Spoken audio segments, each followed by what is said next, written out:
Hoje é o último programa da série Quero Saber, programa de entrevistas com o prefeito de Andradas, Rodrigo Lopes.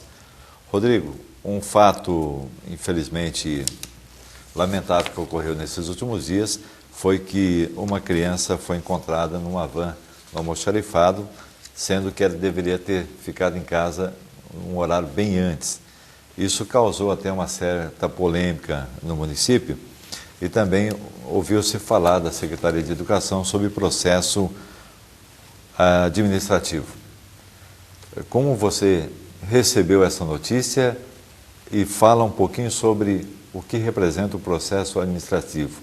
Até que ponto um funcionário, não exatamente isso, mas outros funcionários do município, da prefeitura, possa sofrer ali, qual penalidade, se é que tem penalidade para um caso, de casos assim? Sim, na verdade, né, é um fato que a gente lamenta, né, e eu acho que antes da gente tecer esse comentário da mídia de quem é culpado, quem é inocente, a rede social externa uma série de julgamentos, né, muitas vezes, do pai, do motorista, de quem que é a culpa. Antes de mais nada, a gente tem que apurar, né? Quantos casos que a gente já viu, infelizmente, do próprio pai, da própria mãe, esquecer uma criança dentro de um carro, acabar essa criança chegando a óbito, né? E isso, infelizmente, são questões, né, que não poderiam acontecer, né, mas são fatos que vêm acontecer. A gente lamenta profundamente, imagino o desespero e até a questão dessa família envolvida no caso, né, porém não dá para simplesmente apontar o dedo e falar assim, a culpa é do motorista, a culpa... Não, isso vai ser apurado. Nós, acima de tudo, a nossa lei e dentro do município existe o direito à ampla defesa. Né? A pessoa tem direito de se posicionar, de se defender, de apresentar a sua condição. Então não dá para tecer um julgamento, não dá, né, para apontar o dedo. E como que funciona? Nessa administração nossa, a partir dessa administração, passou a ser uma coisa usual o processo disciplinar ou o processo de sindicância. Então, hoje, tudo que acontece na administração, que paira qualquer dúvida, é aberto um processo para que se apure.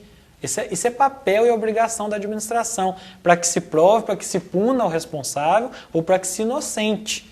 Então, esse caso específico, a partir do relato do acontecido, será aberto um processo de investigação quanto a isso, né, e as providências serão tomadas. Né? O que um processo pode representar?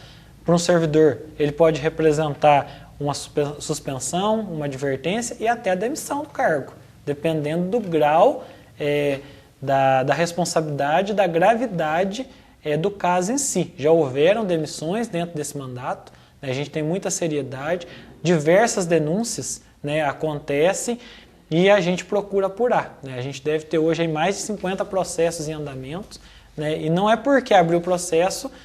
às vezes as pessoas pensam, não dá em nada. É lógico que, de fato, né, se todos forem culpados é porque o negócio está muito ruim. Se não está dando em nada é porque existem os dois lados de uma questão. A gente tem que apurar. Essa é a nossa obrigação enquanto poder público. Quem é responsável por cuidar desse processo administrativo?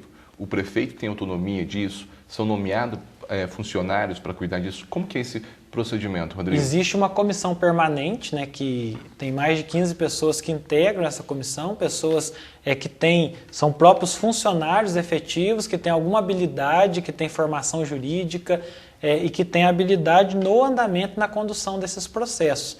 Então essas pessoas são nomeadas, cada ponto específico é tratado por uma menor comissão dentro dessa comissão permanente de 3 pessoas. Esses 3 membros fazem toda a instrução desse processo. Ao final, eles encaminham como sugestão a conclusão. O julgamento final é do prefeito, mas eles encaminham o posicionamento daquela comissão. O prefeito pede um parecer jurídico quanto ao posicionamento e se posiciona. Né? É comum que o prefeito se posicione da maneira que a comissão se posicionou, até porque ela foi montada especificamente para isso. Porém, se o prefeito entender que houve algum abuso, que houve algum vício, né, o prefeito é o juiz que determina essa questão.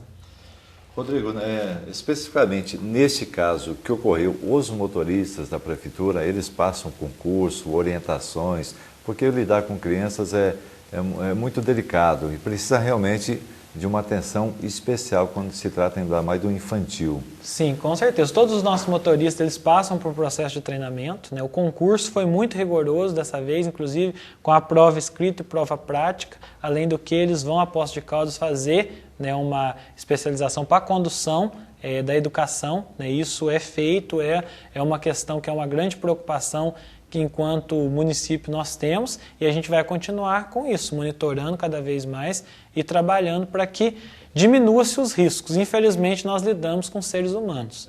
Né? Seres humanos cometem acertos e erros. Neste caso, felizmente, nada de mais grave ocorreu, mas eu tenho certeza que isso vai ficar como um alerta para toda a equipe, não só para os motoristas, como também escolas particulares, das municipais e outros tipos de transportes. Rodrigo, eu ouvi esses dias a Elvira comentando sobre os pais, muitas vezes, trocam de telefone, ainda mais nessa época agora, nessa era do celular, muitos trocam o número de celular e não comunicam a escola. Se uma criança fica doente na escola, precisa levar para um hospital, para um médico, não tem como ligar para o pai ou para a mãe para avisar que está acontecendo isso. Até a Elvira pediu assim um empenho maior para a divulgação de que os pais fiquem em sintonia com a escola, né? Comuniquem a mudança do endereço, comuniquem a mudança de telefone, estejam mais presentes na vida dos seus filhos, né? Se for levar uma criança na escola mesmo a pé, vai junto, não deixa ela ir sozinha para a escola. Uma série de outros cuidados que precisam ser tomados, que muitas vezes os pais também não colocam em prática isso. Bem, vamos a outros assuntos. O João falou em transporte aqui, até o João... Continuando esse assunto de transporte, e nesse caso de crianças, existe por parte da prefeitura pessoas responsáveis para acompanhar não só o motorista, mas um funcionário, ou um monitor, um estagiário que esteja acompanhando as crianças nesse transporte? Dentro disso, principalmente as crianças da educação infantil, quando é um transporte exclusivo, né, da educação infantil, há a permanência do monitor, que são os alunos até 5 anos. Nesse caso específico dessa criança, era um veículo menor, né, e que ele, além da criança, foi destinado para uma área rural que tinha crianças de outras idades ali também. Então, tudo isso é uma questão, né, que está sendo estudada, feito esse levantamento, mas perfeitamente o motorista tem condições de, ao final do roteiro, verificar, né, não apenas se tem uma criança ali ou não, mas as condições do veículo, fechar as janelas que porventura estiverem abertas. Então isso é um alerta que a gente deixa para todos os nossos servidores. E complementando isso que o Luiz falou, é importante a gente deixar claro, né, que a educação, né, o processo de educação, ele é um processo complementar. O responsável pela educação do filho é a família. Né? A escola ela vem complementar aquilo, mas os valores fundamentais é a família que vai trazer. Então, essa participação de estar na escola, sabendo como o filho está rendendo, deixar o telefone, ter essa preocupação, ó, o filho está doente, manda um bilhetinho lá no caderninho dele para o professor ficar atento, que ele teve febre ontem e tal. O pai e a mãe têm esse papel fundamental na educação do filho. Continuando sobre esse assunto de educação, mas agora falando sobre o transporte universitário. Andradas, quando começou esse trabalho, era um ônibus. Atualmente são 22. Existe um trabalho em parceria com as universidades da região para o controle de falta, de presença de alunos e notas? Então, nós estamos fazendo uma ação mais rigorosa e isso deve ser endurecido agora no ano de 2017. Por quê? Infelizmente, nós temos alunos que estão utilizando o transporte e que não tem esse compromisso com presença, não tem compromisso, né, com notas na faculdade. Então nós vamos começar a exigir agora, no momento da emissão da carteirinha, um histórico do último semestre, de como foi a frequência desse aluno e as notas que ele tirou, e ele vai ter talvez uma segunda chance, né, de estar readequando isso. Por quê? O município é um dos poucos e o primeiro que ofereceu o transporte gratuito. Então, no mínimo, a gente precisa de uma contrapartida desse aluno, que é a responsabilidade dele. A nossa lei ela prevê que a partir do momento que se tenha curso presencial no município, o município não vai oferecer o transporte para outro. A partir desse ano, nós começamos a ter curso técnico de administração e curso técnico de informática, na escola Dr. Alcides Mosconi. Então, para esses 2 cursos, não vai ter transporte para o aluno que foi iniciar em 2017. Quem está cursando vai concluir. Agora, o aluno que foi iniciar ele tem a opção de fazer o curso aqui em Andradas. Então, por isso que a gente tem essa postura. E estamos negociando com outras faculdades, a possibilidade de estar instalando até uma faculdade presencial, né, no nosso município, para a gente poder estar reduzindo. Foram mais de 800 alunos transportados em 2016. Em 2017 foram 950 alunos transportados, todas as noites. Então isso com certeza é um investimento considerável e a gente, né, sabe que muitos alunos não teriam condições de fazer a faculdade. Agora, acima de tudo, a gente tem procurado um diálogo seguinte, o feriado prolongado, que não tem aula no município, e às vezes a faculdade tem prova naquele dia. Nós temos conversado com as reitorias das faculdades para que adequem a um calendário, que essas datas, né, que vai emendar um feriado, não coloque prova, o calendário de trabalhos, que haja uma colaboração, já que a faculdade não ajuda com nada na participação do transporte, que ela pelo menos tenha uma flexibilização, porque muitas vezes eu disponibilizo um ônibus e vai 4, 5 alunos, né, naquele dia, porque eram só aqueles que tinham prova naquele dia. Então precisa haver uma compreensão de todos, porque o investimento é importante, mas a partir do momento que ele não é eficaz, ele passa a ser desperdício. Com razão. Você tem razão nessa questão, porque, vou só para voltar ao tempo, em 1988, nós tínhamos aí um ônibus, né? Que o João citou aqui, seriam aí 45 alunos. Máximo 50.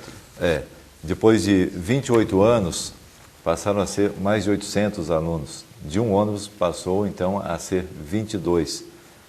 Aumentou um ônibus a cada 1 ano e meio. Né? E se continuar essa ordem crescente aí, isso aí gera realmente um custo alto de transporte para a prefeitura. As faculdades nunca, ou teve alguma conversa, alguma vez que a faculdade poderia ajudar também na questão do ônibus, porque é de interesse também da faculdade que ela tenha o seu aluno lá. A gente até que tenta, mas existe uma grande resistência, né, quanto a isso. Por quê? Acima de tudo existe um apelo político, vai lá cobrar do prefeito, né? Então, ou seja, é mais fácil a faculdade chegar para o aluno e falar assim, não, teu prefeito não quer dar o transporte, do que ela abraçar essa possibilidade. Temos faculdades parceiras, né, que têm essa possibilidade de outras contraprestações de serviço, né? A IPFAI, por exemplo, a gente tem a realização dos concursos que ela não cobra da prefeitura, ela faz pelo preço da inscrição, independente de quantas vagas estejam abertas, né? Temos algumas questões de formação, Pinhal dá um desconto para os alunos que são transportados, então, mas temos outras que são mais resistentes quanto a isso, né? E a gente com certeza precisa de tudo isso. Até um comentário interessante, Luiz, que a gente vê, geralmente, como diz assim, o teu amigo não vê os teus defeitos, o teu inimigo não vê as tuas qualidades, né? E às vezes pela rede social, outro dia, a gente falando da importância do transporte universitário, uma pessoa lá, a oposição, foi lá, a prefeitura está querendo assumir paternidade de filho criado, agora que é o transporte universitário. Ninguém está querendo assumir paternidade. Mas quem deu continuidade merece, com certeza, reconhecimento. Porque passar de 45 alunos para 800, ter 22 ônibus todas as noites, então não é apenas quem começou, né? Mas todos os que deram continuidade, com certeza todos os prefeitos merecem um respeito e reconhecimento, porque não é fácil dentro de um orçamento municipal administrar e manter um transporte como esse. Tá ok, Rodrigo. Voltamos em instantes com o último bloco do programa Quero Saber.